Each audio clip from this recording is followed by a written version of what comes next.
Hey, welcome back on this Monday morning. Please avoid traveling if you can. If you live in Gibbet County for today, I know that there are some areas that might not be plowed throughout the daytime hours. It's mainly those main highways and road stretches. But aside from that, we're going to have blowing. We're going to have some drifting snow from some of the stronger winds we're expecting. So that could lead to some occasional whiteout conditions. So if you can, avoid travel. If you must travel, please do so with caution. Wind speeds today will be around 20 to 25 miles per hour out of the north. And no, that doesn't look like a whole lot, but when it's steady like this, it definitely blows around that snow. Aside from that, gusts will be around 30 to 35 miles per hour, especially across the western areas of the UP. And it's really not until, say, tomorrow morning when we start to notice a difference with those winds when they start to kind of taper off and weaken. So these are all of the alerts that are in place. They will remain into effect as we head towards the evening hours. There are, as I mentioned, some winter storm warnings, the blizzard warning for Gibbet County, and winter storm warnings, as well as a lot of these flood alerts that are still in place in Marquette County and a lot of those local streams and rivers. Here's that storm system that's moving through the region just to our north, that area of low pressure, but it's kind of coupled with a mid area of low pressure in the middle atmosphere in the jet stream. So that's going to enhance those winds, especially across the west end of the UP. There's a swath of snow that's starting to kind of taper off in some of those western counties, but as the day progresses, we're going to see more snow develop. So right now, most of that moderate to heavy snow is just located over Gibbet and Ontonagon counties. Traveling in those areas this morning, please do so with caution. Here's the hour by hour.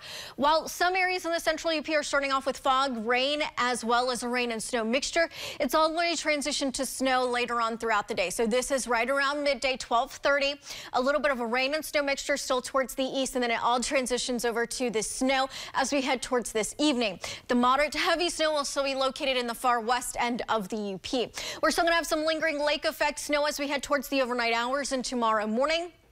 And then by about the afternoon tomorrow, that snow starts to come to an end. So snowfall amounts, not a lot for the central or the east end of the UP, right around 3 to 6 inches in northern Marquette County. The higher elevations of western Marquette County and eastern Bexar County could exceed 8 inches of snow. And those higher elevations across the Keweenaw and the west end is where those ranges will be highest, about 8 to near a foot of snow in some of those isolated higher elevation spots, but generally 3 to 6 inches out west.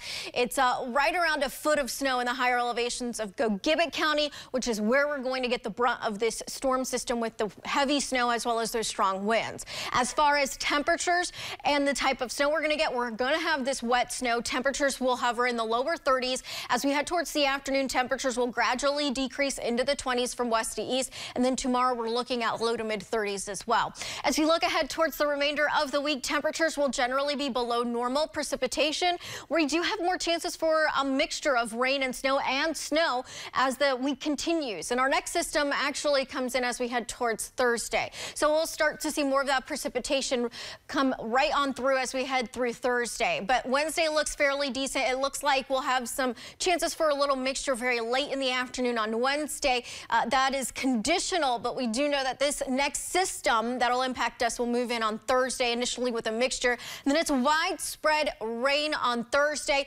with rain lingering into early Friday morning as that system moves on out, and then we start to dry out. Still ahead, a look at gas prices around the state and where